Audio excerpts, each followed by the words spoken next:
जी। मैंने अपना पहला प्री दिया। मैं पहला प्री दिया, वो फेल किया मैंने। पहला जी। मेंस दिया, उसमें फेल हुआ।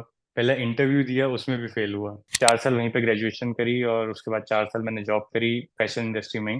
पीसीएस की तैयारी करनी स्टार्ट करी, तो कैसे आपने मोड को चुना, ऑनलाइन, ऑफलाइन या सेल्फ स्टडी? मेरा 2008 में मैंने 12th करी, तो 2008 के बाद से मैंने कभी किताब नहीं उठाई। उस बार एक क्वेश्चन आया था कि आर्टिकल 243 रिलेट्स टू व्हाट। तो जी। मुझे ये भी नहीं पता था। 2016 में आप जॉब छोड़कर आए, 8 साल का टाइम हो गया है, तो इस टाइम पीरियड को आपने कैसे देखा? 6 बजे ऑफिस से आके फ्रेशर्स होके 7 बजे से मैं पढ़ने बैठता था। कि अगर कोई भी स्टूडेंट है, तो अगर वो तैयारी कर रहा है, तो स्टार्टिंग से वो कैसे तैयार करे? उत्तराखंड के एग्जाम्स की तैयारी कर रहे हैं, तो सबसे पहले तो आई सजेस्ट कि आप उत्तराखंड से ही शुरू करिए। सबसे अच्छी किताब परीक्षा वाणी है मार्केट में अभी तक। अपने नोट्स बनाएं, क्योंकि आप बार बार परीक्षा वाणी खोल के नहीं पढ़ सकते। जितनी बार खोलेंगे उतनी बार आपको कुछ नया। बट लूसेंट तब पढ़ें जब आपका बेस क्लियर हो। लूसेंट को ही अगर आप बेस बना लेंगे तो उसके ऊपर इमारत बनाने में थोड़ी दिक्कत हो जाएगी। कुछ सवाल आए थे हमारे, जैसे हमने कम्युनिटी में डाला था, तो उनके जवाब उनको मिल गए होंगे। कपिल कोहली ने पूछा था कि अपनी पढ़ाई पर फोकस कैसे रखें, लंबे समय तक धैर्य कैसे बनाए। जो ये वाला जो सोसाइटल प्रेशर था वो मेरे ऊपर भी बहुत आने लगा था एक टाइम में, because I was a 29 year 30 year old adult boy sitting at home, ideal, hmm. Jobless. तो आप समझ हम्म। रहे सोसाइटी में एक बिल्कुल। जॉबलेस लड़का घर पे हो तो भले ही कोई बोले ना मुंह पे, लेकिन इंडिविजुअल एक प्रेशर आने लग जाता है। नमस्कार, मैं मुकुल स्वागत करता हूं आपका माई टॉक शो में।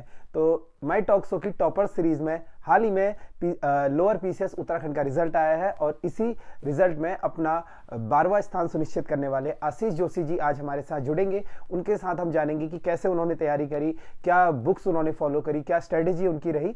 सब कुछ आपको यहाँ पर जानने के लिए मिलेगा। अगर आप चैनल पर नए आए हैं तो चैनल को सब्सक्राइब कर सकते हैं और वीडियो को अधिक से अधिक शेयर कर सकते हैं, ताकि ऐसे ही इंटरव्यूज आपको सुनने को मिले।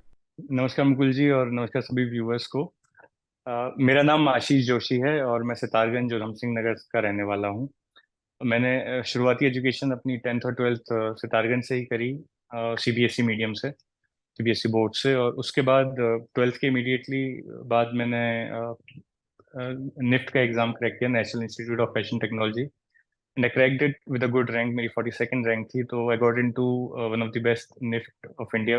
मैंने निफ्ट मुंबई से पढ़ाई करी। 4 साल वहीं पे ग्रेजुएशन करी और उसके बाद 4 साल मैंने जॉब करी फैशन इंडस्ट्री में ही। उसके बाद फिर 2016 से मैं सिविल सर्विसेज की तैयारी में और गवर्नमेंट जॉब की तैयारी में था। और उसी क्रम में फिर लगातार एग्जाम देते हुए और कई सारे सक्सेस और फेलियर के बाद फाइनली 2021 में मुझे मेरी पहली सफलता मिली थी, जब मेरा सिलेक्शन हाई कोर्ट में एआरओ की पोस्ट पे हुआ था। उसमें मेरी रैंक 14 थी। और 2022 से अभी 2024, लगभग 2 साल हो गए हैं। I am currently posted as an ARO in Nainital high court.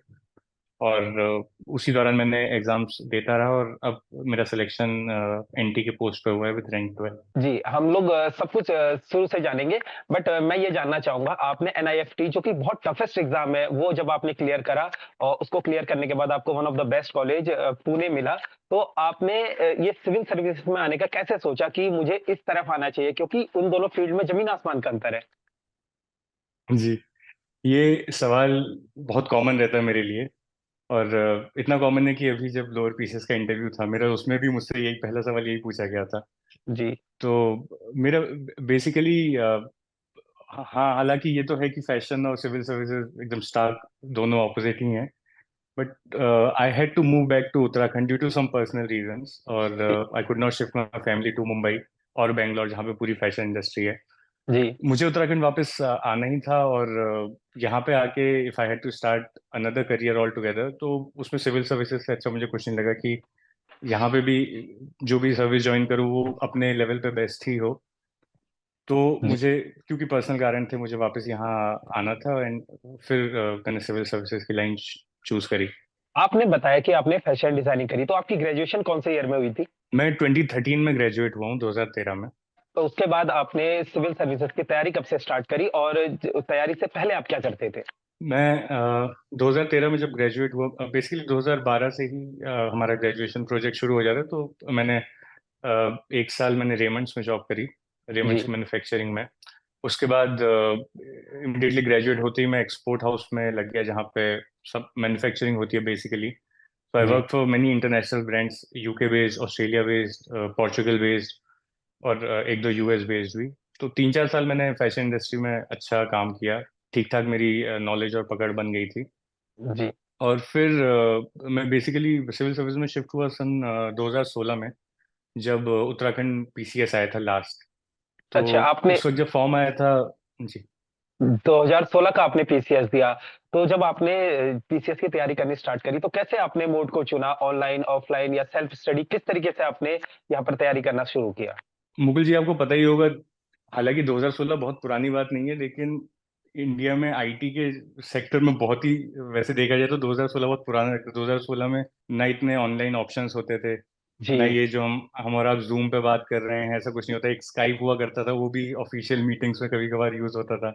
जी जी, तो बिल्कुल ऑनलाइन का बिल्कुल। तो ऑप्शन था ही नहीं। जी। और जहाँ तक कोचिंग की बात है, मैंने कोचिंग काफ़ी लेट स्टार्ट करी। मतलब मैं पीसीएस का फॉर्म भर के पीसीएस का प्री देने के बाद मैंने कोचिंग स्टार्ट करी, just to build basics so that I can go head for mains. क्योंकि वनडे एग्जाम मैंने कभी दिए नहीं और ना मैंने कभी उसकी तैयारी करी जी। कि अपनी सेल्फ स्टडी से कर सकूँ। तो मुझे कहीं ना कहीं ऐसा लगा कि क्योंकि मल्टीपल एग्जाम्स देने, 4 4 दिन लगातार लिखना है, तो एक अच्छा गाइडेंस मिल जाए, तो उसके लिए मैंने ऑफलाइन कोचिंग चुनी। मैं दिल्ली गया लगभग 5 6 महीने के लिए। प्लस क्योंकि ऑप्शनल का भी तैयारी मेरे को साथ साथ करनी थी, यूपीएससी और यूपीपीसीएस में ऑप्शनल हुआ करते थे। जी। तो ऑप्शनल के लिए भी मुझे दिल्ली जाना मैंने बेटर समझा। और बट स्टार्टिंग में मैंने जो अपने बेसिक्स क्लियर किए, वो मैंने सेल्फ स्टडी से ही किए। थोड़ा बहुत मेरे पास गाइडेंस था फैमिली का, तो बेसिक किताबें मुझे पता चल गई थी। उस तो उस हिसाब से मैंने प्री तो अब सेल्फ स्टडी से ही क्लियर किया। जी, 12th में आपकी एक बार बताएंगे स्ट्रीम क्या थी? 12th में आप साइंस बैकग्राउंड से थे, आर्ट्स से थे, कॉमर्स, क्या थी 12th में आपकी? मैं 12th पीसीएम से था। अच्छा, पीसीएम से था। और तो कितनी पीसी दिक्कत आई आपको जो जीएस वाले सब्जेक्ट पढ़ने होते हैं? उसके बाद जब आप फैशन डिजाइनिंग कर रहे हैं, जब आपके सब्जेक्ट्स ही अलग हैं बिल्कुल, 2013 से 16 में स्टार्ट करना, कितना मतलब आपको ये रहा, तकलीफ रही इनको स्टार्ट करने में दोबारा शुरू से? आप ये मान के चलिए कि मेरा 2008 में मैंने 12th करी, तो 2008 के बाद से मैंने कभी किताब नहीं उठाई। अच्छा। क्योंकि निफ्ट निफ्ट की सारी पढ़ाई इस प्रैक्टिकल बेस्ड, और जो प्रैक्टिकल बेस्ड नहीं है उसमें आपको कंप्यूटर में ही थोड़े बहुत नोट्स फैकल्टी दे देती है और आप वही पढ़ के एग्जाम देते। बट ऑल इन ऑल आपको वहाँ पे प्रैक्टिकली काम होता है, आपको पैटर्न बनाने होते हैं, आपको कपड़े सिलने होते हैं। तो बेसिकली मैं एक पैंट शर्ट स्कर्ट सिलने से लेके फिर मैं सिविल सर्विसेज की तैयारी के लिए, तो ऑब्वियसली थोड़ा सा डिफिकल्टी हुई। तो 2008 से लेके 2016 तक मैंने एक भी किताब नहीं पढ़ी थी, एक्सेप्ट फॉर नॉवेल्स ऑब्वियसली। अच्छा। बट कहीं ना कहीं मेरे को था, अब शायद ये कह सकते हैं कि मेरी जीन्स में था, क्योंकि मेरी फैमिली में भी सिविल सर्विसेज के जीन्स रहे हैं। तो जी उस वजह से भी बेसिकली मेरे को भय नहीं था, मेरे को डर नहीं था कि मैं शुरू कैसे करूंगा। जी। बाधाएं हुई, थोड़ा स्ट्रेस होता था, थोड़े हिंड्रेंसेस होते थे। पर तो मतलब मन बनाया तो कर ही लिया, वो वाली जी, बात थी। पढ़ाई में कैसे थे आप? एक एवरेज स्टूडेंट थे या फिर आप शुरू से ही टॉपर्स रहे हैं कि पढ़ने में, जैसे आपने अभी यहाँ पर 12th रैंक सिक्योर करी, ऐसे ही आपका था शुरू से? मैं बेस्ट तो कभी नहीं था, पर I was one among the best. मतलब क्लास में से थर्ड फोर्थ रैंक आ जाती थी। जी। 12th में भी 83% थे सीबीएसई से। जी। तो I was a decent student. और फिर 12th में ही एनडीए रिटर्न भी निकला था। ट्रिपल ई में भी I got a pretty decent rank, जिसमें उत्तराखंड का कोई ना कोई सरकारी कॉलेज मिल जाता। जी। जी। पर फिर पर कहीं ना कहीं मन में इच्छा थी मेरी कि कोई डिफरेंट फील्ड चूज करूं, बाहर जाऊं, थोड़ा एक्सपोजर भी मिले, पर्सनैलिटी भी डेवलप हो, और घर वालों ने भी पूरा साथ दिया। जी। तो आपने एक बात फिर मैंने यही लाइन चूज जी, आपने एक बात बताई कि आपके जीन्स में है, तो आप ये बताएँगे फैमिली बैकग्राउंड क्या है? पापा आपके क्या करते हैं? भाई-बहन, मम्मी-पापा, एक बार फैमिली बैकग्राउंड बता दीजिए अपना। करी। मेरे पापा हाइडल डिपार्टमेंट में जेई से रिटायर हुए हैं। मम्मी जी। मेरी हाउसवाइफ हैं। जी। और हम 5 सिबलिंग्स हैं, 4 बड़ी बहनें हैं और मैं सबसे छोटा भाई हूँ। जी। तो शुरू से ही घर में पढ़ाई का माहौल था। मेरे मम्मी पापा दोनों ही पढ़ाई को लेके बहुत स्ट्रिक्ट भी थे और कॉन्शियस भी थे। मतलब हमेशा से कि हर पेरेंट्स टीचर मीटिंग में जाना हो गया, या फिर घर आके देखना हुआ कि क्या पढ़ाई हुई है क्या नहीं हुई है। मतलब कभी कोई कोताही नहीं बरती। और खासकर मेरी दीदियों के मैटर में मेरे पापा ने कभी कोई लेकेटिकल एटीट्यूड नहीं रखा। उन्होंने best of the best education दी मेरी सारी दीदियों को, जिसकी जो इच्छा थी, कभी ना तो फाइनेंसिस की वजह से आड़े आने दिया, ना जी। कभी किसी का मन मारा। तो उसी क्रम में मेरी 4 बड़ी बहनों में the eldest one is housewife. जी। उनके बाद जो दूसरी दीदी हैं वो असिस्टेंट प्रोफेसर हैं हिस्ट्री की, Uttarakhand government degree college Golapar Haldwani में। Hmm, she has been a scholar throughout her career. वाह, बीए, बीएड, एमएड, पीएचडी सभी कर रखा है उन्होंने। फिर हम्म, उनसे जो छोटी दीदी हैं वो ग्राम विकास अधिकारी हैं, जी 2015 या 14 की बैच की। जी और जो मेरी सबसे छोटी दीदी हैं वो आर्मी में मेजर हैं, और अभी असम में उनकी पोस्टिंग है। फिर मतलब आपको लास्ट में मैं ही बच रहा था, और मेरे को अधिकारी बने देखने का बहुत मन था मेरे पापा का। अभी वो मतलब भी। आपको जो भी इंस्पिरेशन मिली है कह सकते हैं कि अपने सिस्टर्स को और अपनी फैमिली को देख के मिली है। जी, बिल्कुल। एक बार उन्होंने आप ही मेरे बताइए। को मुंबई से यहाँ आने के लिए प्रेरित भी किया, और जब मैं आया तो हर कदम पे मेरे साथ भी रहे। जी किताबों से लेके हो, चाहे कभी फाइनेंस से रिलेटेड भी हो, तो जी। कभी मेरे को प्रॉब्लम नहीं होने दी उन्होंने। ओके, जो व्यूवर्स हमारे देख रहे हैं, आपको बहुत कुछ यहाँ से सीखने को मिलेगा। अगर आप वीडियो को देख रहे हैं तो अधिक से अधिक शेयर करें, और चैनल पर नए आए हैं तो चैनल को सब्सक्राइब कर सकते हैं। एक बार आप ये बताएंगे कि 2016 से जब आपने पीसीएस की तैयारी करी तो कैसा रिस्पॉन्स रहा? आपने फर्स्ट अटेम्प्ट में जो अपना उत्तराखंड पीसीएस दिया उसमें आपको सफलता मिली, प्री में मिली या नहीं मिली? कैसे आपने स्टार्ट करा? यहाँ से स्टार्ट करते हैं। वैसे मेरी ये स्टोरी आपके व्यूअर्स के लिए भी बहुत इंटरेस्टिंग होगी कि मुझे सफलता कभी प्लेटर पे नहीं मिली। जी मैंने अपना पहला प्री दिया, मैं पहला प्री दिया, वो फेल किया मैंने। पहला जी मेंस दिया, उसमें फेल हुआ। पहला इंटरव्यू दिया, उसमें भी फेल हुआ। जी। तो कहानी ऐसे शुरू होती है कि उस साल 2016 में भी लोअर और अपर दोनों ही आए थे।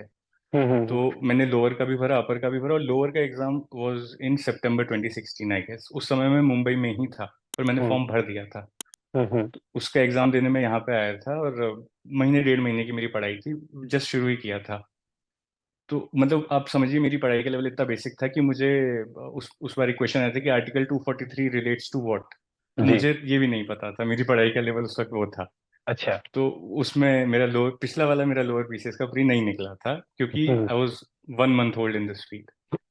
उसके बाद फिर उत्तराखंड पीसीएस का प्री हुआ, तब तक मैं 4-5 महीने का थोड़ा सा पका हुआ चावल हो चुका था। हम्म तो फिर मेरा उत्तराखंड पीसीएस 2016 का प्री निकला, और जब वो पहला प्री निकला तो उसने बहुत कॉन्फिडेंस बूस्टर का काम किया मेरे लिए भी, फैमिली के लिए भी, कि हाँ, कर सकता है। क्योंकि जनरली मतलब हमको आप अब ऐसा लगता है कि प्री तो चलिए निकल जाता है, लेकिन जब आप हम्म। शुरू करते हैं तो प्री निकालना भी अपने आप में बड़ी उपलब्धि होती है, उपलब्धि होती है, खासकर सही सिविल बात सर्विसेज में। है। तो पहला वो वाला प्री निकला था, फिर उसका मेंस लिखा, और मेंस तो उसका 1.5 साल बाद रिजल्ट आया था, आपको भी ध्यान ही होगा। हाँ जी, हाँ जी, उस ये। अब मेंस में भी जैसे मैं भी पक्का चावल की बात कर रहा था, मेंस में मैं कच्चा चावल निकला। हम्म मैंने मुझे ऐसा लगा मैंने बहुत अच्छा मेंस लिखा है, पर उसमें मेंस में नहीं हुआ। फिर उससे बहुत सीख ली। हम्म। जी। तो फिर उसके बाद फिर जब ये मेंस हुआ, उसके बाद फिर तो उत्तराखंड में सरकारी भर्तियों का अकाल ही आ गया था। अकाल ही आ गया था, सही तो बात है। तो जैसा कि 2016 के बाद से फिर आपने जी। हाँ जी, हाँ जी। आपने जैसे बताया ना कि आपका लोअर पीसीएस तो नहीं निकला, अपर निकल गया। तो उस समय आपको कैसा लग रहा था? मतलब तैयारी जब आपने इतना जॉब, जब 2013 से आपने जॉब करी थी, एक मन में ख्याल आता है ना कि यार मैं कर पा रहा हूँ या नहीं कर पा रहा हूँ, तो कैसा रिस्पॉन्स था आपकी पढ़ाई को लेकर? कि आपको मजा आ रहा था, या फिर आप ऐसा लग रहा था कि यार कहाँ कर रहा हूँ मैं ये तैयारी, मैं दोबारा से अब मुंबई जाता हूँ वही काम करता हूँ?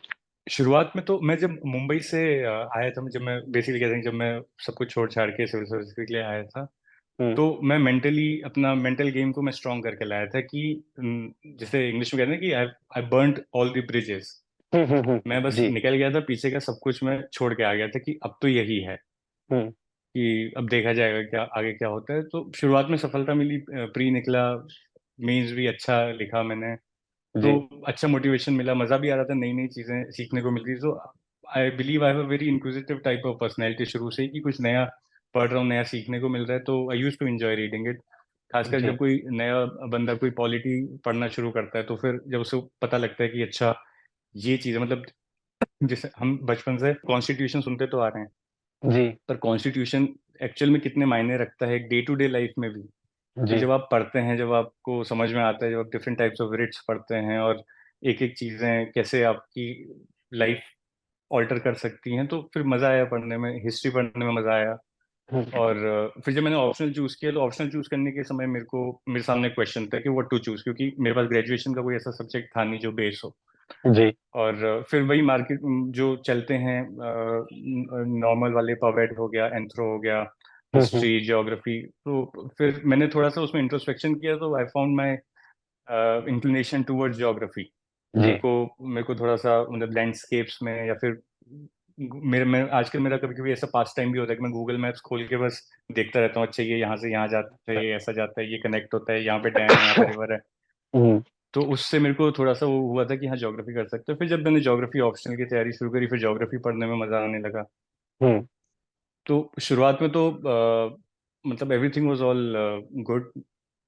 फिर जब 1 साल हुआ, 2 साल हुआ, फिर जब मेरा पहला अभी इसमें हम आगे आएंगे, फिर जब मेरा पहला इंटरव्यू रुका था, जब हम्म। उस वक्त मेरे मन में एक डाउट आया था कि क्या मुझे वापस चले जाना चाहिए, इंटरव्यू क्या कौन सा रुका अभी था? भी कोई थी। इंटरव्यू कौन सा रुका था? उसके बाद जैसे मैंने आपको बताया था कि 2016 के बाद उत्तराखंड में तो भर्ती आएंगी थी, फिर मैं यूपी पीसीएस देने लग गया था। और यूपी अच्छा। पीसीएस भी इसलिए क्योंकि UP PCS was the exact replica of hmm. जी। यूपीएससी। यूपी पीसीएस ने अपने 2018 के पैटर्न के बाद से उन्होंने यूपीएससी को पूरा कॉपी कर लिया था। वही 4 जीएस होते थे, हम्म। हम्म। ऑप्शनल के 2 पेपर होते थे। हम्म। जी। तो फिर मैं 2018 में पहला यूपी पीसीएस का अटेम्प्ट दिया। उसमें उसमें प्री निकला, फिर उसका मेंस हुआ। उसका हम्म। मेंस लिखा, उसमें मुझे आई थी इंटरव्यू कॉल 2018 में, जिसका इंटरव्यू हुआ था 2019 में या 2020 में। उसका हम्म। इंटरव्यू भी मेरा काफी अच्छा हुआ था। अब कहीं ना कहीं मन में उम्मीद जाग ही जाती है जब आप इंटरव्यू लेवल तक बिल्कुल। पहुंचते हैं। हालांकि ये मैं आपके व्यूवर्स को भी बताऊंगा कि इंटरव्यू, वैसे सबको पता है कि इंटरव्यू में भी आपके सिलेक्शन के चांसेस 33% ही होते हैं, क्योंकि एक सीट पर 3 लोगों को बुलाते हैं। अच्छा, वहां पर तो भी जब वो ऐसा होता थर्टी है? थ्री परसेंट जी, तो वो 33% चांसेस ऑफ सक्सेस जहाँ पे होते हैं, तो जनरली क्या होता है, तो चांसेस ऑफ फेलियर अभी भी 66% है, मतलब 2/3 चांसेस है कि आप फेल हो सकते हैं। पर जी। अब ह्यूमन नेचर है, वो उम्मीद जगी जाती है। तो I was very much positive about that result. Hmm. फिर मेरा वो जब इंटरव्यू का रिजल्ट आया तो उसमें मेरा नहीं हुआ। और जी। जब उसकी मार्कशीट आई तब मैं ज्यादा हताश हुआ, क्योंकि हताश कह सकते हैं या मोटिवेट कह सकते हैं, मेरा 1 नंबर से सिलेक्शन रुका था। अच्छा, एक एक नंबर से नंबर प्री से? नहीं, 1 नंबर से मेंस नहीं, 1 नंबर से मेरा सिलेक्शन रुका था। मेरी ओहो। पीसीएस की जॉब रुक गई थी 1 नंबर से।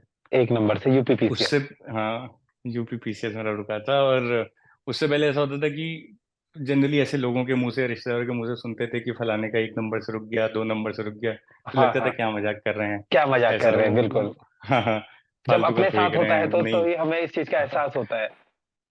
तभी पता लगता है। और वो 1 नंबर से, मतलब मेरे, मुझे अभी तक याद भी है कि मेरे 884 नंबर थे। और हम्म। 885 पे एक्साइज इंस्पेक्टर की कट ऑफ गई थी। वहां पे एक्साइज इंस्पेक्टर अपर पीसीएस से मिलता है। अच्छा। तो वो 1 नंबर से मेरा सिलेक्शन रुका था 2020 में। तब मैं थोड़ा सा हताश भी हुआ था कि अब यहाँ तक पहुंच के भी अगर 1-1 नंबर से रुक रहा है तो कहीं मेरी ही तो कमी नहीं है। जी। लेकिन looking at the brighter side, ये भी लगा कि यहाँ तक पहुंच के अगर एक ही नंबर से रुक रहा हूँ तो थोड़ा पुश करूंगा तो ये भी पार कर जाऊंगा। जी। तो वो दोनों मिक्स्ड फीलिंग्स थी उस वक्त। जी। जी। पर आगे हम। फाइनली मैं पुश करके बड़ा ही आ गया। जी, आगे उन चीजों पर हम आएंगे। एक चीज मुझे ये बताइए, आपने जॉब छोड़ी थी, आप तैयारी कर रहे थे, तो आपने, मतलब होता है ना कि कुछ लोग होते हैं जो जॉब के दौरान ही तैयारी करते हैं, चाहे अपर पीसीएस हो, लोअर हो, या फिर वेदर कोई सी भी कॉम्पिटेटिव एग्जाम की हो। तो आपने जब जॉब छोड़ी, तो आपने ऐसा मतलब ये माइंडसेट बना लिया था कि मैं जॉब के दौरान तैयारी नहीं कर सकता हूँ? जी, मैंने इस बार छोड़ने से पहले ऑब्वियसली बहुत विचार किया था इस पर, अपनी फैमिली वालों से और अपने वहाँ के कलीग से, मुंबई के कलीग से भी, क्योंकि it was not an easy decision to make. बहुत बड़ा हम्म। डिसीजन होता है कि अब 3-4 साल की कॉर्पोरेट लाइफ में अच्छी सैलरी पर पहुंचने के बाद सब कुछ छोड़ के किसी चीज को स्क्रैच जी। से शुरू करो, जिसमें chances of success. Success are बिल्कुल। मिनिमल। बिल्कुल। बिल्कुल। 1 लाख, 2 लाख, 3 लाख फॉर्म्स डल रहे हैं और सीटें आ रही हैं 100, 150, 200। बस, तो हाँ मैंने जी। इस बारे में सोचा था काफी। क्योंकि रिसोर्सेज, जैसा ना होता है कि उस समय पे रिसोर्सेज नहीं थे इतने। आज के टाइम पे तो आप टेलीग्राम खोलिए, जी। न्यूज़पेपर तक की पीडीएफ मिल जाती है। पीडीएफ मिल जाती है जी। करेक्ट। और बाकी तो सब अवेलेबल है ही। तो उस समय ना तो रिसोर्सेज थे, और plus I was in Mumbai. Mumbai में सिविल सर्विसेज का कल्चर उतना है नहीं। बिल्कुल वहाँ पे बिल्कुल। वो इजीली नोट्स अवेलेबल नहीं होते हैं। अगर मैं, शायद मैं दिल्ली में होता और मेरे पास रिसोर्सेज होते या कोई ऐसा गाइडेंस होता, तो मैं सोच सकता था कि जॉब के साथ कम से कम शुरुआती 6-7 महीने, 1 साल देख के देख लूँ। पर क्योंकि मेरे पास उस वक्त रिसोर्सेज नहीं थे और जॉब थोड़ी हेक्टिक भी थी, रात 8-9 बजे तक घर आता था, तो ये तो हम्म। क्लियर था कि इतने कम टाइम फ्रेम में, मतलब दिन के 3-4 घंटे की पढ़ाई से मैं इतना बड़ा एग्जाम तो नहीं निकाल सकता। हम्म। तो फिर सबसे डिस्कस करके और सबके मत और राय जान के फिर मैंने जॉब क्विट करके ही स्टार्ट करना सही तय समझा। एक चीज आपने देखा कि 2016 में आप जॉब छोड़कर आए और अभी 2024 चल रहा है, लगभग 8 साल का टाइम हो गया है। तो इस टाइम पीरियड को आपने कैसे देखा? मतलब एक एस्पायरेंट के लिए बहुत ज्यादा समय होता है कि 8 साल में उसे सक्सेस मिलना। इस दौरान आपका जो कोई और एग्जाम भी निकला था, या क्या मतलब आपका माइंडसेट रहा कि 8 साल आप यहाँ टिके रहे? क्योंकि बहुत जल्दी हम लोग गिव अप कर देते हैं, आपने देखा होगा 2-3 साल में फ्रस्ट्रेट हो जाते हैं, या फिर नहीं होता है तो स्विच कर लेते हैं। तो आप इस 8 साल की जर्नी को कैसे देखते हैं अपनी? परसिवरेंस, वो जो कीवर्ड है ना, वो सिर्फ परसिवरेंस है। जी। हालांकि ये अभी जो मेरा सिलेक्शन हुआ है, this is what I been aiming for, but मेरा इससे पहले आई एम करेंटली वर्किंग। मैं आपको और व्यूअर्स को सभी को बता दूं, मैं हाई कोर्ट में अभी एआरओ की पोस्ट पे हूँ। अच्छा। और 2021 में मेरा 2021 के एंड में मेरा सिलेक्शन हुआ था, और 2022 की जनवरी में मैंने ज्वाइन किया है। तो 2016 से लेके 2022 तक का ये जो 6 साल का पीरियड था, वो दैट वाज अ स्ट्रगलिंग और जॉबलेस पीरियड जिसे आप कह सकते हैं। जी, जी। वो जो 6 साल थे, वो 6 साल भी, उसमें भी वही अप्स एंड डाउन जैसा मैंने भी आपको बताया। जी। फेलियर्स भी हुए, थोड़ी बहुत सक्सेस भी हुई। पर वो थोड़ी हुँ। बहुत सक्सेस फिर वो इवेंचुअली, मतलब जब आपको कुछ मिलता नहीं है सब्सटेंशियल, तो फिर भूल जाते, फिर वो सब लोग यही कहने लगते कि अरे प्री तो निकल ही जाता है, मेंस हाँ जी, निकाल के दिखाओ, अरे मेंस तो निकल ही जाता है, इंटरव्यू निकाल के मेंस में दिखाओ। अच्छे नंबर नहीं आ रहे होंगे, इंटरव्यू निकाल के दिखाओ। तो वो 6 साल का रहा, काफी फ्रस्ट्रेशन रहा। पर कभी मैंने, मेरी फैमिली ने कभी मेरे को डाउन नहीं होने दिया। तो वो जो कीवर्ड बोला ना, परसिवरेंस, जी, दृढ़ता से लगे रहने की इच्छा, वो हर वक्त मैंने कहीं ना कहीं अपने मन में बनाई रखी। फिर जी, भले ही वो थोड़ा स्पिरिचुअलिज्म से कनेक्ट करके, या फिर थोड़ा बहुत कभी अपना मन भटका के, there was always one thing कि मैंने कभी इसको अपने पे हावी नहीं होने दिया। मैं आपके व्यूअर्स को भी यही बताना चाहूंगा जी, कि लोड इस चीज का, जब जब आप तैयारी करें, तो तैयारी का इतना भी लोड नहीं लेना कि सोशल लाइफ खत्म हो जाए, या फिर आप इंजॉय करना बंद कर दें। शादियों में जाइए, दोस्तों के साथ ट्रिप्स पे भी जाइए, जी, मूवीज भी देखिए, जी, ठीक है। और अगर आपके किसी की गर्लफ्रेंड बॉयफ्रेंड हो, तो ऐसा भी नहीं है कि आप रिलेशनशिप में हो तो फिर नहीं, आपका ध्यान भटकेगा। जी, always keep supportive and positive people around you. जी, जब समय है, जब काम करने का, जब पढ़ाई का समय है, बस उस वक्त 100% देना है। बाकी टाइम पे हैव अ चिल लाइफ। दिन के 4 5 6 8 घंटे की पढ़ाई अगर निकल जा रही है डेडिकेटेड, तो आप परसिवरेंस से आप पढ़ाई करते रहिए, डेफिनेटली सिलेक्शन मिलता है। जैसा कि आपने बताया था 2021 एंड में आपकी जॉब लग गई थी एआरओ हाई कोर्ट में। तो उसके बाद मतलब जो हमने देखा लोअर पीसीएस था, वो उसी दौरान का पेपर था, या आप जॉइन कर चुके थे, उसके बाद आपने तैयारी करी? जी, 2021 का जो ये लोअर पीसीएस था, इसका फॉर्म 2021 में आया था। इसका इसका जो प्री था, वो मेरे जॉब लगने से पहले हो गया था। मतलब मेरा सिलेक्शन हो गया था, पर मुझे मेरी ज्वाइनिंग नहीं हुई थी। जी, फिर जब सिलेक्शन होने के बाद, फिर मैंने जनवरी में ज्वाइन किया, और उसके बाद इसका मेंस हुआ। तो वो जो मेंस की जो मेन फाइट होती है, वो मेरे जॉब में लगने के बाद हुई। इसका सितंबर, मेरे ख्याल से अगस्त 2022 में इसका मेंस हुआ था। जी, तो उस वक्त तक मैं जॉब, हाई कोर्ट की जॉब ज्वाइन कर चुका था। और कहीं ना कहीं हाई कोर्ट की जॉब है, तो थोड़ा हेक्टिक तो है ही। मतलब जी। आई वोंट से कि it is a very hectic job कि आप पूरा एग्जॉस्ट हो जाओगे। बट वो हुँ, 9 से 6 तक का टाइम तो जॉब मांगती ही मांगती है। और उस हुँ, दौरान, जॉब के दौरान, during the day you can not study at all. हुँ, और जब शाम को आप आते हैं, तो बॉडी भी थकती ही है, जी, थोड़ा सा रिलैक्स करने का भी मन करता है। हुँ, फिर थोड़ी देर में, फिर जब तक आप रिलैक्स करते हैं, फिर डिनर का टाइम हो जाता है। फिर हुँ, डिनर करके फिर थोड़ा और रिलैक्स करने का मन करता है। हुँ, तो पढ़ने के घंटे बहुत कम बचे थे, और उतने ही कम मेंस एग्जाम के महीने भी बचे हुए थे। हुँ, हुँ, हुँ, उसी दौरान पीसीएस का भी मेंस होने वाला था, उसी अगस्त 2022 में, पर वो किसी कारणवश आगे चला गया था। हुँ, हुँ, तो मेरी कंबाइंड स्टडी चल रही थी, क्योंकि हिंदी लैंग्वेज पीसीएस में भी होता ही है, और हुँ, हुँ, जीएस तो होता ही होता है। जी, तो मेरी डिटेल स्टडी मैं कर ही रहा था। मैं बस कोशिश कर रहा था कि दिन के कम से कम नहीं तो 4 घंटे तो निकाल ही लूं, और एट द मोस्ट मैं जितना खींच सकूं। तो उसी कोशिश में मेरी ये रही कि I am a night owl. मैं अर्ली राइजर हूँ नहीं कि सुबह पाँच जी, बजे उठ के पढ़ाई करो। हाँ, पर मैं रात रात बहुत लंबी देर तक खींच लेता था। मैं लगभग 6 बजे ऑफिस से आके फ्रेश व्रेश होके 7 बजे से मैं पढ़ने बैठता था, हुँ, और मैं रात के 2 बजे तक खींचने की ट्राई करता था। 2 बजे तक। डेढ़ पौने दो, 2 बजे तक जी। पर मैं और फिर फिर सुबह लेट उठता। सुबह ऑफिस भी जाना होता था, तो कैसे मैनेज करते थे आप, सुबह मतलब ऑफिस, वो? अब बॉडी को मैंने इस हिसाब से ढाल दिया था कि मेरी बॉडी 6 साढ़े 6 घंटे की नींद में हम्म। फ्रेशन अप हो जाती थी। तो मैं अगर 2 बजे सो रहा हूँ तो I used to make sure कि मैं 8 सवा 8 बजे ही उठूँ, मैं उससे पहले कभी नहीं उठता था।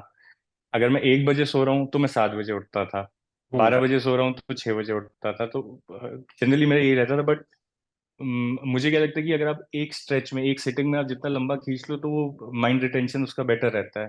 तो हम्म। मैंने ये अवॉइड किया था कि मैं 4 घंटे शाम को पढूं, 4 घंटे सुबह को पढूं। कई लोगों के लिए ये भी फ्रूटफुल हो सकता है, मैं ये नहीं कहूंगा कि ऐसा नहीं करना चाहिए। हम्म। हम्म। मेरे को वो ब्रेक मेरा फ्लो टूट जाता था। तो मैं 8 7 बजे अगर बैठता था तो थोड़ा बहुत डिनर ब्रेक और थोड़े बहुत ब्रेक के बाद मैं लगातार 2 बजे तक मैं पढ़ाई करता था। फिर उसमें मैं 1.5 1.5 2 2 घंटे के अपने शेड्यूल बांट लिया करता था कि ये पढ़ूंगा फिर ये पढ़ूंगा। हम्म। फिर सुबह उठ के फिर जॉब में जाना, फिर हम्म। दिन भर जॉब करके फिर शाम को आके वही साइकिल। फिर जी। कई बार उसमें भी फ्लो टूटता है क्योंकि बिल्कुल। वीकेंड होता है, और क्योंकि मेरा घर नैनीताल के पास ही, तो वीकेंड है तो फिर घर भी जाना है, घर हम्म। जाना हम्म। है फिर और भी कई सारे काम होते हैं। Hmm. But I used to make sure कि मतलब दिन के 4 5 घंटे तो कम से कम निकाल लूं, क्योंकि बिना कंसिस्टेंट फ्लो वाली पढ़ाई के मीन्स निकालना थोड़ा मुश्किल हो जाता है। जैसा आपने बताया ना कि फैमिली आपकी सितारगंज में रहती है, आप नैनीताल में रह रहे हैं। ऑब्वियस सी बात है, आप रेंट पर रह रहे हैं वहां पर, फिर जॉब से आ रहे हैं, खुद खाना बना रहे हैं और देन उसके बाद पढ़ाई भी कर रहे हैं। तो कभी आपको ऐसा महसूस होता था कि यार ऑलरेडी मैं एक अच्छी पोस्ट पर हूँ, यार वो हाई कोर्ट में अपने आप में एक बहुत अच्छी पोस्ट है, कि नहीं हो रहा है तो अब मैं छोड़ देता हूँ इस चीज को, रहने देता हूँ यहीं पर, गिव अप का कभी ख्याल आया आपको? जी, ये ये ख्याल मेरे मन में तो नहीं आया, लेकिन मेरे फैमिली वालों के मन में जरूर आया था जब उनको लगा कि पास की जॉब मिल गई है, नॉन ट्रांसफरेबल जॉब है, जी। बेटा हमेशा पास ही रहेगा। जब हम्म। और क्योंकि high court, one of the best advantage of high court is कि यहाँ पे छुट्टियां बहुत मिलती हैं। बहुत ज्यादा है जी। यहाँ पे वेकेशंस भी रहते हैं, सैटरडे जी। संडे थोड़े रिलैक्स रहते हैं, हाँ जी। और होली दिवाली में भी अच्छी छुट्टियां मिल जाती। तो दे वर क्वाइट सेटिस्फाइड कि अब तेरी जॉब लग गई है, लेवल 7 पे ही तू है हम्म। और यहाँ से अच्छा ही ग्रो करेगा, तो अब रहने दे। पर कहीं ना कहीं मेरे मन में ये था कि अब क्योंकि मैं जिस बैकग्राउंड से आया था और जिस इंटेंशन से मैं आया था, हम्म। जो अपना मन बना के आया था, तो मैं सेटिस्फाई ही नहीं हो पाता जब तक मैं एडमिनिस्ट्रेशन में नहीं घुसता। हम्म। मैं समीक्षा अधिकारी बन जाता, मैं फिर बढ़ बढ़ के भले ही यहीं पे हाई कोर्ट में ही मैं assistant registrar, deputy registrar, joint registrar भी बन जाता। पर कहीं हम्म। ना कहीं मुझे लगा था जब तक इनर सेल्फ सेटिस्फाई नहीं होगा तब तक रुकना नहीं चाहिए। तो यही चीज मुझे मोटिवेट करती रहती थी कि जाना तो प्रशासन में ही है, उसी के लिए सब कुछ छोड़ के आया है। तो वो हम्म। जब तक अचीव नहीं हो जाता तब तक don't let this post get into your head. Okay. अगर मैं यहाँ पे सेटिस्फाई हो जाऊं तो मेरे पास यहाँ पे सेटिस्फाई होने के लिए बहुत रीजंस हैं, जी। बहुत प्रोज हैं। जी। पर अभी आप चाह थी सेटिस्फाई? तो अच्छा। मैं बताइए कह रहा बताइए। हूँ, जब चाह थी एडमिनिस्ट्रेशन में घुसने की, तो उस चाह ने मुझे पुश किया लगातार, जी। और बस वही सोच के मैं करता रहा तैयारी। तो अभी आप सेटिस्फाई हैं अपने आप से कि अभी आपको और ऊंची उड़ान पर भरनी है, पीसीएस यूपीएससी इनकी तरफ भी देख रहे जी, कंटेंट तो मनुष्य को होना ही नहीं चाहिए कभी, ऐसा बड़े बड़े ऋषि मुनि भी कह गए हैं हैं? कि जी। जो ठहर गया फिर वो तो पानी भी खराब हो जाता है। जी। जी। अ, तो सिविल सर्विसेज में मैं जितना ऊपर अभी जा सकता हूँ मैं लगातार कोशिश करूंगा। हम्म। अभी I've got an entry way into administration. यहाँ पे हम्म। भी इससे ऊपर की पोस्ट के एग्जाम होते ही हैं, और उसका मैं यूपीएससी के लिए तो मेरी एज के भी मतलब अटेम्प्ट्स बचे थे हालांकि, बट वो एग्जॉस्ट हो गए थे। हम्म। उसमें भी जब मेंस वगैरह उसमें लिखे तो उससे भी काफी सीख मिली। बट अभी यहीं पे कोशिश तो बिल्कुल जारी रहेगी मुकुल भाई की, इसी में आगे और ऊपर बढ़े। बट अभी जी। के लिए I am happy, I won't say I am satisfied, but I am happy with the post that I got. Yes, क्योंकि ये पब्लिक डीलिंग जॉब है, अभी तक आप जो है ऑफिस जॉब कर रहे थे, तो अब इस जॉब को कैसे चैलेंज के तौर पर आप देखते हैं कि आप प्रशासन लेवल पर जा रहे हैं तो आपको पब्लिक डीलिंग करनी पड़ेगी, तो कितना आप मतलब एक्साइटेड है, या फिर घर वालों का क्या माहौल था जब आपने रिजल्ट देखा उसके बाद, सब कुछ कैसा रहा? घर में बहुत ही मिक्स्ड रिएक्शंस थे, मतलब हालांकि सब बहुत ही खुश थे। हम्म। अब हर किसी के अपने एक ड्रीम होता ही है। पापा पापा बहुत खुश थे, उनके भी हमेशा से मन था कि घर के बाहर एक मजिस्ट्रेट लिखी हुई गाड़ी कभी हमारी भी खड़ी हो। बिल्कुल तो बिल्कुल। उन उनका भी खुशी का ठिकाना नहीं रहा। हम्म। मम्मी को ये था कि अब थोड़ी हेक्टिक जॉब में जा रहा है, अब तो और उसी दौरान ये हल्द्वानी में हिंसा भी हुई थी, जिसमें जी मजिस्ट्रेट लोग ही फ्रंट पे थे। जी तो जी। वो भय किसी भी माँ के मन में आएगा ही आएगा। बिल्कुल। और तो वो मिक्स्ड रिएक्शन थे, बट ओवरऑल सभी बहुत खुश थे। और जहाँ तक ये हेक्टिक जॉब की बात है, तो वो तो है डेस्क जॉब में जो आपको एक कंफर्ट है, और बहुत ज्यादा लाइबिलिटीज नहीं है आपके ऊपर, और हाई कोर्ट में तो पब्लिक डीलिंग जीरो ही होती है। जीरो होती है जी। तो वहाँ, हाँ, तो वहां से निकल के एडमिनिस्ट्रेशन में आना, तो it will be a challenge in itself. But I think अब हमेशा से एडमिनिस्ट्रेशन में जाने की चाहती, तो कहीं ना कहीं मैंने अपने स्किल्स को ही पहचाना था कि जी जो है मेरे skills that would be better used when I be in field. कुछ मैन मैनेजमेंट हो, या फिर कॉन्फ्लिक्ट रेजोल्यूशन हो। तो ये थोड़े बहुत इंटरपर्सनल स्किल्स मैंने आइडेंटिफाई किए हैं अपने, तो I think it will come very handy जब मैं फील्ड में जाऊंगा। बाकी चैलेंजेस तो कहीं ना कहीं मजा ही आता है, थोड़ा बहुत वो परेशान करते हैं, पर कहीं ना कहीं मजा ही आता है। हर साल 2 साल में नया जिला, नया तहसील, जी नई प्रॉब्लम्स, नई अपॉर्चुनिटीज। तो आई एम जी लुकिंग फॉरवर्ड टू इट। जी। तो अभी आप जब पब्लिक डीलिंग वाली जॉब में आ जाएंगे, थोड़ा वैसी जॉब रहेगी, तो अभी आप तैयारी को कैसे मैनेज करेंगे? मतलब किस तरीके से आप देख रहे हैं कि मैं कर पाऊंगा, या फिर आपने जो अपर पीसीएस दिया है, अब उसका इंटरव्यू कॉल भी अगर आपका हो जाता है पीसीएस, तो इंटरव्यू कॉल भी आएगा, तो कैसे अपने आप को आप तैयार करेंगे अब? जी, अगर ईश्वर की कृपा से इंटरव्यू कॉल आती है, तो फिर अभी फिलहाल तो उसी में लगूंगा जोरों शोरों से। और एक बारी जब पब्लिक डीलिंग में, जब एडमिनिस्ट्रेशन की जॉब में पहुंच गए, तो जैसा मैंने भी आपको बताया कि परसेवरेंस वाली बात, कि जब मैंने हाई हम्म। कोर्ट में रहते हुए, जब मैंने वो दिन के 6 घंटे की पढ़ाई के लिए अगर समय निकाला, तो मैं उस वक्त भी आई ट्राई माई बेस्ट कि 3 घंटे की तो कम से कम निकालूं ही। जी फिर भले ही उस वक्त मैं लेट आउल ना होके, भले ही मुझे अर्ली राइजर होके पढ़ाई करनी पड़े, पर बिल्कुल। वो आई ट्राई माई बेस्ट तो कि थोड़ा बहुत हो, लेकिन लगातार हो। जी। अ, आप थोड़ा सा आपके लोअर पीसीएस की तरफ आते हैं, तो इंटरव्यू में आपसे कैसे क्वेश्चंस पूछे गए थे? आप एक बार बताएंगे कि क्या क्या क्वेश्चन आपसे पूछे गए इंटरव्यू मेरा बहुत ही रोलर कोस्टर राइड जैसा था। थे? जी मैंने जैसा एक्सपेक्ट किया था, बहुत ज़्यादा उस डायरेक्शन में नहीं गया था। जनरली क्या होता है कि जब आप जॉब में होते हैं, तो आपका इंटरव्यू फिर उसी डायरेक्शन में घूमता है, बिल्कुल बिल्कुल। क्योंकि वो पहले ही एक फॉर्म आजकल भरवा रहे हैं, जिसमें आपके पोस्ट ग्रेजुएशन डेजिग्नेशन। और एक्सपीरियंस से रिलेटेड। हम्म। तो अब क्योंकि I come from a very different background, fashion background से आ रहा हूँ, फिर मैं हम्म। हाई कोर्ट में जॉब कर रहा हूँ, और मैं नायब हम्म। तहसीलदार बनना चाह रहा हूँ, तो ये तीन हम्म। बहुत ही अलग अलग स्ट्रीम्स बहुत हैं। बिल्कुल बिल्कुल। उसको जस्टिफाई करना अपने आप में एक चैलेंज हो जाता है। अब आप कितना भी अच्छा समझाएं, पर वो जो सामने जो बुद्धिजीवी बैठे हैं, बोर्ड के 4-5 मेंबर, हम्म। वो वो कहीं ना कहीं से फिर वो, because obviously they are there to test your personality. वो तो पर्सनैलिटी टेस्ट है, नॉलेज टेस्ट तो बिल्कुल है नहीं। बिल्कुल तो बिल्कुल। तो मेरा इंटरव्यू भी थोड़ा उसी डायरेक्शन, मेरा शुरुआत ही इसी बेस से हुई कि जैसे मैंने आपको बताया कि फैशन के बाद हम्म। इधर एडमिन, मतलब आप सिविल सर्विसेज में क्यों आना चाहते हैं। हम्म। तो थोड़ा शुरू के 5-8 मिनट उसी डायरेक्शन में घूमे, और उस पे, मतलब इस सवाल पे हर एक बोर्ड 4 मेंबर में, चारों ने हर एक इसी पे पूछा। किसी ने हम्म। थोड़ा घुमा के पूछा, किसी ने थोड़ा, मतलब बेसिकली वो ये जानना चाह रहे थे कि किसी लोभ या लालच से तो नहीं आना चाह रहे। बिल्कुल बिल्कुल।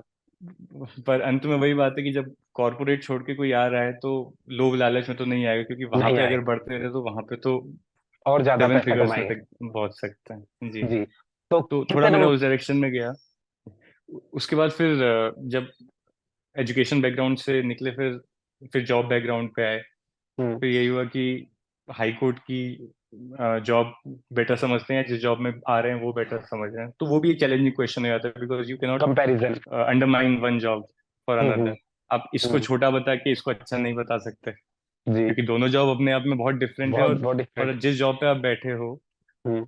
उस उस जॉब के बारे में कुछ गलत भी नहीं बोल सकते, और कुछ गलत है भी नहीं उस जॉब के है भी बारे नहीं। में। इट्स जस्ट कि मेरा इंक्लिनेशन उस तरफ है, तो मैं वहां जाना चाह रहा हूँ। हम्म। देर आर पीपल जो अभी हाई कोर्ट में एआरओ हैं, and hmm. They are satisfied with it, और हम्म। वो अब आगे नहीं एग्जाम्स दे रहे हैं, although they have the calibre. Hmm. तो थोड़ा इस डायरेक्शन में गया। फिर थोड़ा बहुत करंट अफेयर्स के अराउंड और उत्तराखंड भू कानून पे हुआ। हम्म। ओवरऑल थोड़ा बहुत इसमें एक मेरे को इंग्लिश और हिंदी के ऊपर भी थोड़ा सा मेरा इंटरव्यू की डायरेक्शन थोड़ी बिगड़ गई थी, क्योंकि अ, अब जैसे अब हम हमारी बातचीत चल रही है, तो जी मैं दोनों लैंग्वेजेस यूज कर रहा जी हूँ। जी। पर मुझे ऐसा लगा कि इंटरव्यू में ऐसा बाइलिंगुअल देना अच्छा नहीं होगा, ऐसा मुझे पर्सनली लगा। तो मैंने शुरुआत में ही उन बोर्ड से सवाल पूछा, मैंने कहा कि मे आई आंसर इन इंग्लिश। हम्म तो वहाँ पे बोर्ड ने थोड़ा बोला कि क्यों, क्या आप हिंदी बोलने में कंफर्टेबल नहीं है, क्योंकि आप जिस जॉब में जा रहे हैं वहाँ पे तो सारा काम हिंदी में ही होना है। आपको हम्म लिखत पढ़त हिंदी में करनी है, आपको लोगों से बात हिंदी में करनी है। तो मैं कहा मैं हम्म कंफर्टेबल तो हूँ, पर आई थॉट कि एक ही लैंग्वेज में चलता तो it would have been better. तो थोड़ा सा हम्म, शुरुआत में यहाँ पे, बट वो भी अनदर पर्सनैलिटी टेस्ट है वो, तो जी दे विल जी थ्रो चैलेंजेस एट यू। जी overall I got 26 out of 50। जी मतलब I am personally not satisfied with that marks, पर सामने बोर्ड ने अगर पर्सनैलिटी टेस्ट किया है तो they must have known better. जी जी। ओवरऑल मेंस के मार्क्स डिसेंट बहुत मार्क्स थे मेरे। 116 मेरे को जीएस में मिले और 118 लैंग्वेज में मिले, तो 234 आई गॉट इन मेंस। तो हम्म। उसकी वजह से पुश होके I got a decent rank और टॉप की पोस्ट पे सिलेक्शन हुआ है। अगर आपको तो इंटरव्यू नंबर अच्छे मेंस ही मिलते मेन तो होता है। जी, मे बी आप टॉपरों में से होते, टॉप 5 में आप इजीली आ सकते थे। जी हाँ, अब वही है, अब ह्यूमन नेचर है, कभी सबका होते नहीं है। तो अब मैं भी अपने आप को यही बोल रहा हूँ कि थोड़े और नंबर मिल गए होते, थोड़ा हम्म रैंक में ऊपर चले जाता। But hmm. Eventually at the end of the day uh, यही है, I am very happy with it. जी, तो जब आप इंटरव्यू देके आए थे तो आपको ऐसा लगा था कि इंटरव्यू मेरा बेकार गया है, या मैं इतने नंबर मिलेंगे, कितना एक्सपेक्ट कर रहे थे कि आप इतना नंबर आपको मिलना चाहिए 50 आउट ऑफ? मुझे 30-31 का तो एक्सपेक्टेशन था, क्योंकि मुझे लग रहा था कि average marks would be 30-31, but since maximum 36 गए हैं तो 30-31 के around I was expecting, but 26 भी एवरेज ही हैं। जी। तो मतलब मोर और लेस मुझे ये तो वो था कि बहुत अच्छा तो नहीं गया है, झंडे तो नहीं हम्म गाड़ के आया हूँ मैं। हम्म हालांकि कई बार होता है कि आपको लगता है कि आप अच्छा कर सकते हैं और सब आपको बोलते हैं कि अरे नहीं नहीं, इंटरव्यू तो फोड़ देगा तू यार, अरे इंटरव्यू में थोड़ी कुछ होता है। बट जब हम्म आप एक्चुअली जब उस कमरे में घुसते हैं तो हम्म। कहानी कहीं भी घूम सकती है, कुछ भी हो सकता है। वही पर्सनैलिटी टेस्ट है, आपको हर चीज के लिए तैयार रहना है। तो नर्वस भी थे आप जब आप अंदर एंटर करा, उससे पहले आपने मॉक इंटरव्यूज दिए थे कहीं, या फिर आप डायरेक्ट इंटरव्यू देने गए, तो कैसा मतलब वो रहा आपका वहाँ ओवरऑल एक्सपीरियंस? जी, एक मॉक इंटरव्यू दिया था मैंने ज्यादा मॉक इंटरव्यू देना सही भी नहीं समझा, क्योंकि उससे हम्म पहले मैं यूपी पीसीएस के बोर्ड के सामने इंटरव्यू दे ही चुका था। हम्म और यूपी पीसीएस से पहले मैंने 2-3 राउंड मॉक इंटरव्यू दिए थे हम्म डिफरेंट कोचिंग्स को। हम्म तो ज़्यादा मॉक देना मैंने भी ठीक नहीं समझा, और बेसिकली मैंने बस अपनी पढ़ाई ही करी। मैंने पढ़ाई से थोड़ा बहुत उत्तराखंड पढ़ के गया मैं। हम्म थोड़ा बहुत के मतलब ज़्यादा मैंने उत्तराखंड ही पढ़ा। हम्म और हाई कोर्ट से रिलेटेड जितनी भी निटीज ग्रिटीज जान सकता था मैं, जो मुझे लगता था कि क्वेश्चंस पूछे जा सकते हैं हाई हम्म कोर्ट से रिलेटेड, अपना स्किल्स को थोड़े शार्प किए। हम्म और जिस दिन से मेंस का रिजल्ट आया था तभी से मैंने अपने करंट वाले पोर्शन को और थोड़ा स्ट्रॉन्ग करना शुरू किया। हम्म। क्योंकि इंटरव्यू के सवाल वही होते हैं, या तो आपके एजुकेशन बैकग्राउंड या आपकी जॉब, या फिर जो करंट में करंट मुद्दे जो इश्यू। चल रहे हैं। जी। और हुआ भी यही, इंटरव्यू हम्म। घूमा उन्हीं 3 डायरेक्शंस में। चलिए, बहुत अच्छा लग रहा है आपसे बातचीत कर कर, बहुत कुछ हमें भी सीखने को मिल रहा है। उम्मीद करता हूँ जितने व्यूअर्स हैं उनको भी बहुत कुछ यहाँ पर सीखने को मिल रहा होगा। अगर आपने भी कोई रिसेंटली या फिर कोई एग्जाम क्रैक किया है, आप भी माई टॉक शो पर आना चाहते हैं, तो नीचे स्क्रीन पर नंबर आ रहा होगा, आप इस नंबर पर हमें व्हाट्सएप कर सकते हैं और यहाँ पर आ सकते हैं। सेशन को एंड करने से पहले मैं आपसे बहुत सारी जानकारी चाहूंगा, क्योंकि जो व्यूअर्स आते हैं हमारे यहाँ पर इसीलिए आते हैं कि अगर कोई भी स्टूडेंट है, तो अगर वो तैयारी कर रहा है, चाहे सिविल सर्विसेज कर रहा हो, कोई भी कॉम्पिटेटिव एग्जाम की कर रहा हो, तो अगर स्पेशली हम इस पे फोकस करें कि लोअर पीसीएस अभी सुनने में आ रहा है कि आने वाली समय में कुछ पोस्ट आने वाली है, तो स्टार्टिंग से वो कैसे तैयार करे, एक बार आप बता सकते हैं उसे? there's this saying, the hardest thing is to begin। जी। पर एक बारी जैसे कोई इंजन भी होता है ना, आप एक बारी शुरू करते हैं तो शुरुआत में उसमें जोर लगता है, लेकिन फिर जब एक बारी चलने लगते हैं क्लॉक, तो चलने लगती है आराम से। तो similarly with all the exams, जब शुरू करें तो थोड़ी सी बाधाएं आएंगी, थोड़ा सा आप ही का मन नहीं मानेगा पढ़ाई करने को, थोड़ा सा मन विचलित होगा, या फिर कंफ्यूज हो जाएंगे, क्योंकि इतने हम्म रिसोर्सेज अवेलेबल हैं।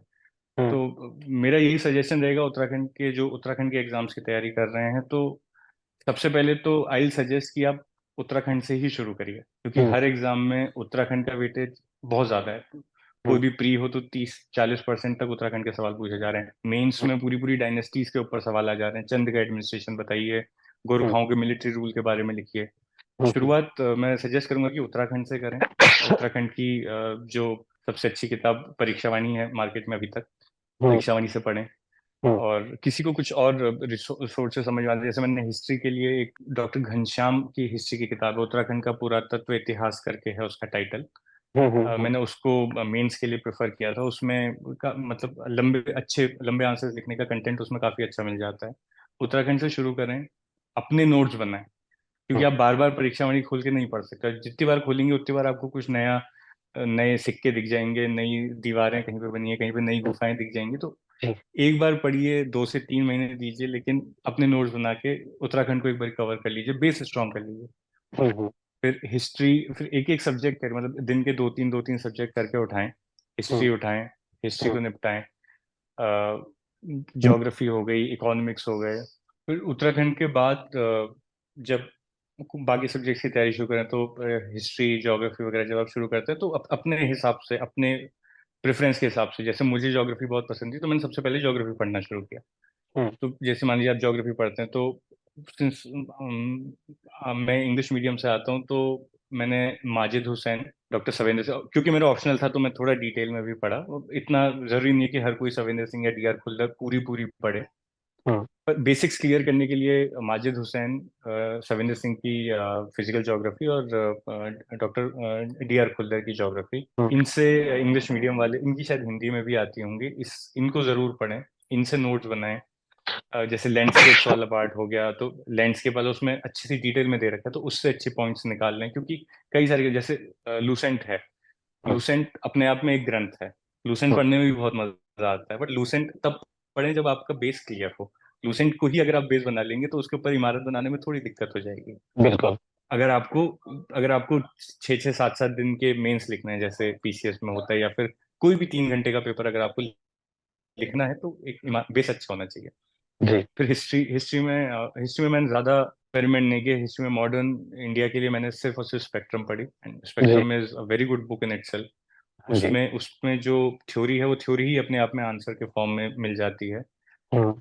एंशियंट और मिडिवल के लिए मैंने लुसेंट का सहारा लिया, क्योंकि जनरली उसमें प्री बेस्ड क्वेश्चन, प्री में ही एंशियंट और मिडिवल बहुत ज्यादा पूछी जाती है।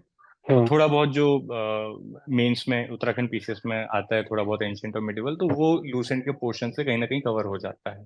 हम्म। एंशियंट और मिडिवल लूसेंट का काफी अच्छा है, पर्सनल एक्सपीरियंस मुझे ऐसा लगता है। इकोनॉमी में, इकोनॉमी इकोनॉमी का मैं बताऊंगा। इकोनॉमी में जो मुझे सबसे ज्यादा सपोर्ट मिला, मैं जो अभी आपको बताया कि मैं दिल्ली कोचिंग में गया था, हम्म। तो यहाँ से एक और चीज निकलेगी कि कोचिंग अगर आप कर रहे हैं, भले ही ऑनलाइन हो भले ही ऑफलाइन हो, हम्म। कोचिंग की जो वो 1 2 3 घंटे की जो क्लासेस हैं, अगर हम्म। वो 2 घंटे आपने डेडिकेटेडली और पूरे कान खोल के अगर आपने पढ़ाई कर ली, हम्म। तो उसके बाद फिर आपको कई बार किताब खोलने की भी जरूरत नहीं पड़ती। अच्छा। अगर आप एक अच्छे टीचर से पढ़ रहे हैं और आपको कोई कॉन्सेप्ट समझाया जा रहा है, तो मुझे अभी तक ध्यान है कि मेरे को कई चीजें मेरे दिमाग में अभी भी, क्योंकि economics was one of my weak portion, और बहुत लोग डरते भी हैं इकोनॉमिक्स से। जी बिल्कुल। क्योंकि इकोनॉमिक्स की आप कोई भी किताब उठाएंगे तो उसमें बहुत ही डिटेल्ड में सारी चीजें हैं, तो क्या पढ़ें क्या ना पढ़ें। तो कोचिंग का उसमें मुझे बहुत सहारा मिला। और इकोनॉमिक्स में मैंने रमेश सिंह की बुक आती है, वो पढ़ी, और साथ ही में श्री राम आईएएस के नोट्स हैं, जो कि if I am not wrong शायद श्री राम आईएएस ही हैं। जी। अ, वो मैंने नोट्स पढ़े, तो इकोनॉमी का फंडा मैंने वहां से क्लियर किया। और फिर आता है हमारा हिस्ट्री, पॉलिटी, ज्योग्राफी, इकोनॉमिक्स और एथिक्स का जहाँ तक बात होती है, तो एथिक्स भी, क्योंकि 80 नंबर की एथिक्स है उत्तराखंड पीसीएस में, उसके लिए मैंने लेक्सिकन और थोड़े बहुत कोचिंग के कहीं इधर उधर से नोट्स से मैंने पढ़ाई करी। थोड़ा बहुत जी। 80 नंबर का पोर्शन है, तो ज़्यादा उसमें डिटेल में नहीं घुसा मैं। हम्म। तो ओवरऑल यही रहा कि सारी बुक्स एक बार पढ़िए। हम्म। जब एक पहली बार पढ़ रहे हैं तो बहुत ही डिटेल से पढ़िए, उसको बस भगाने के तौर पे नहीं, हम्म। चीज़ों को अंडरलाइन करके पढ़िए। उसी हम्म। मेरी जो आदत है, वहीं पे बुक में जो साइड में थोड़ा सा कहीं खाली पोर्शन मिल जाता है, वहीं पे कुछ कीवर्ड्स लिख लेता हूँ। फिर जो बहुत ही इम्पोर्टेंट हैं उनको मैं अपनी कॉपी में ट्रांसफर कर लेता था।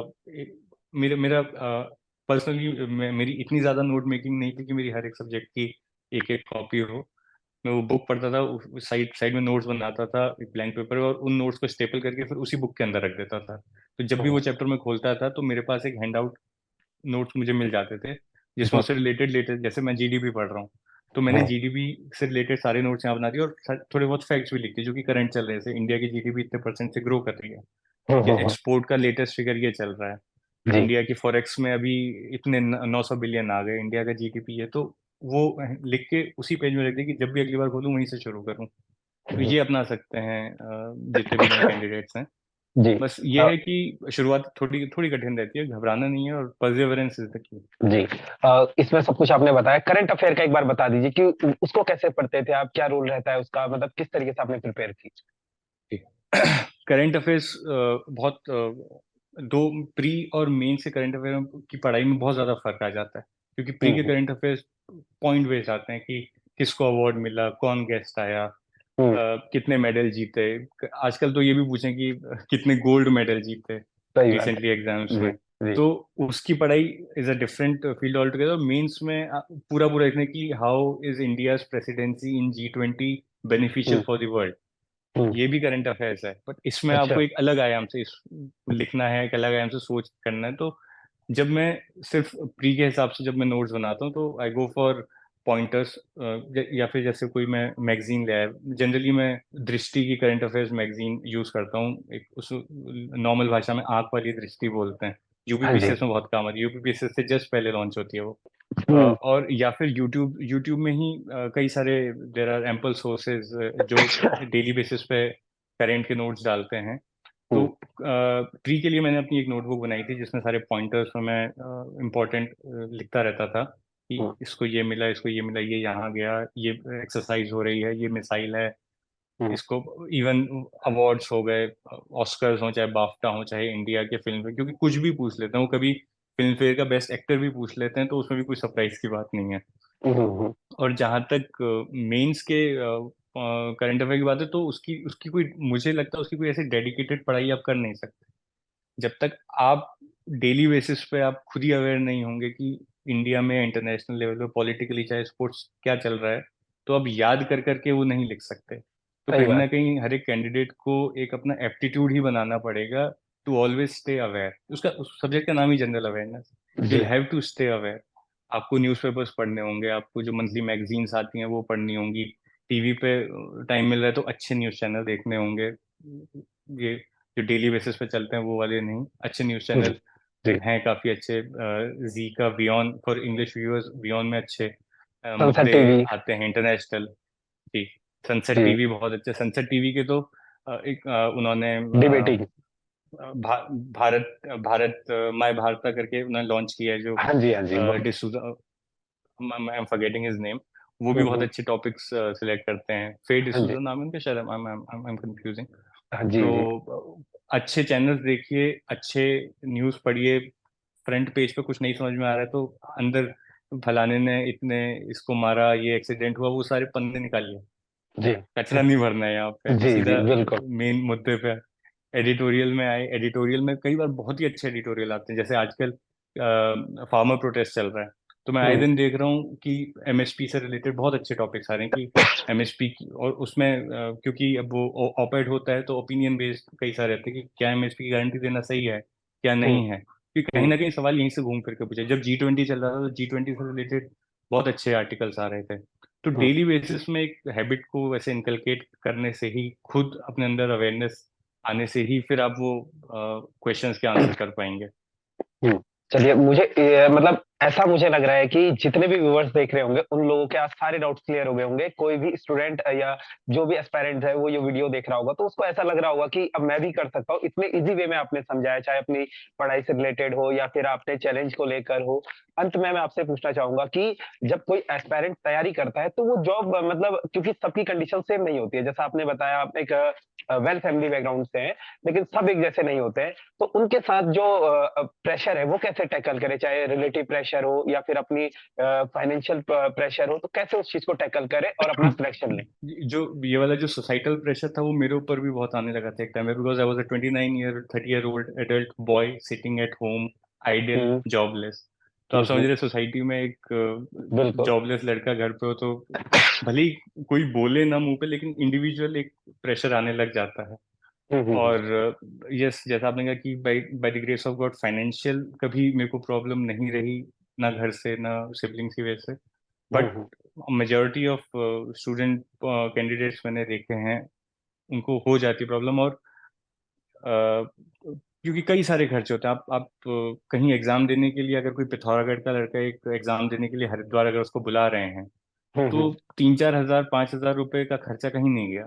जी। And a person who comes from a family background जिसकी मंथली इनकम 20,000 है, वो 5,000 अगर 2 दिन के खर्चे में उसके लग जाए तो कहीं ना कहीं फिर एक फाइनेंशियल प्रेशर आ जाता है दिमाग में। हम्म। तो इसका सिर्फ एक ही तोड़ है, आप अपने ऊपर कॉन्फिडेंस रखें कि हाँ मैं कर सकता हूँ।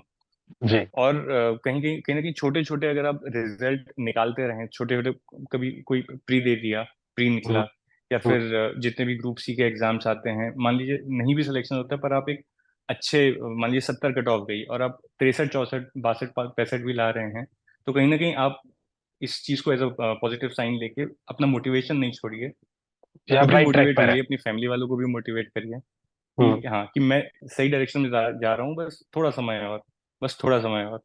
तो जी। वो जो पॉजिटिव माइंडसेट है वो अगर नहीं छोड़ा, down days, there will be days जब आप डाउन फील करेंगे, जब आपके मन में ख्याल आएगा, हम्म। नेचुरल है, सबके मन हम्म। में आता है कि नहीं हम्म। यार छोड़ देता हूँ, इतना पैसा लग रहा है, तो अप्स एंड डाउन्स आते ही हैं। दे विल बी डेज जब आप डाउन फील करेंगे, तो आप ही को अपने आप को उठाना होगा और हम्म। अपने चारों तरफ पॉजिटिव लोग ही रखिए, अच्छे दोस्त बनाइए, अपने सिबलिंग्स को भी मोटिवेट कीजिए, वो भी कुछ आगे अच्छा करें, आपसे बड़े हैं तो उनसे गाइडेंस लीजिए। हम्म। बट ये फ्रेंड्स और फैमिली ही हैं जो आपको तैयारी के समय पे आपका साथ देंगे। जी। ऑनलाइन कई सारे आजकल टेलीग्राम ग्रुप्स हैं, दे कीप मोटिवेटिंग, तो बेसिकली अच्छे चीजें पढ़िए, अच्छे लोगों के साथ रहिए। आज नहीं तो कल अगर मेहनत है, परसिवरेंस है, सही डायरेक्शन में जा रहे हैं, तो डेफिनेटली सिलेक्शन होना है। जी। 2 साल, 3 साल, 4 साल, 5 साल, पर होगा जरूर। जी। कुछ सवाल आए थे हमारे, जैसे हमने कम्युनिटी में डाला था तो उनके जवाब उनको मिल गए होंगे। कपिल कोहली ने पूछा था कि अपनी पढ़ाई पर फोकस कैसे रखें, लंबे समय तक धैर्य कैसे बनाएं, खुद को मोटिवेट कैसे रखें, तो आपने उसका बहुत अच्छा आंसर दिया। दूसरा सवाल था कंप्लीट स्ट्रेटेजी, कोई लक्की कुमार है इनका, इनको भी मिल चुका है आंसर। तीसरा सवाल पूछ रहे हैं कोई लव, कि धैर्य कैसे बनाए रखें क्योंकि हर दूसरे दिन सब छोड़ देने का मन करता है, पीसीएस के लिए आधार बनाकर अपनी तैयारी कैसे जारी रखें, ये आंसर आपने दे दिया है। और अंत में एक सवाल और आया था हमारे पास राखी का, बुक्स एंड स्ट्रेटेजी को कंप्लीट होल सिलेबस, तो आपने हर एक जवाब का आंसर दिया है।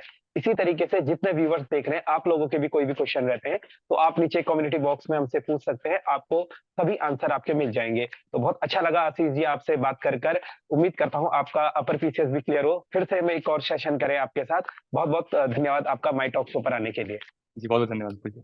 तो ये थे आशीष जोशी जी हमारे साथ, जिन्होंने हाल ही में अपना 12वां स्थान सुनिश्चित किया है लोअर पीसीएस में, और अपर पीसीएस में भी इन्होंने मेंस लिखा है और जल्दी उसका रिजल्ट आ जाएगा। उसके बाद हम पूरी उम्मीद करेंगे कि आशीष जोशी जी जो है उसको क्लियर कर हमारे बीच में फिर से एक और बार जुड़ेंगे और पूरा अनुभव आपसे फिर से साझा करेंगे।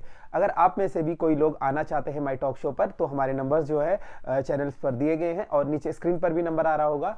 आप भी यहाँ पर आकर अपना अनुभव सबके साथ साझा कर सकते हैं, ताकि बहुत कुछ लोगों को यहाँ से सीखने को मिलेगा। तो जल्द मिलेंगे आपसे एक नए टॉपर्स के साथ। वीडियो को देखने के लिए बहुत बहुत धन्यवाद।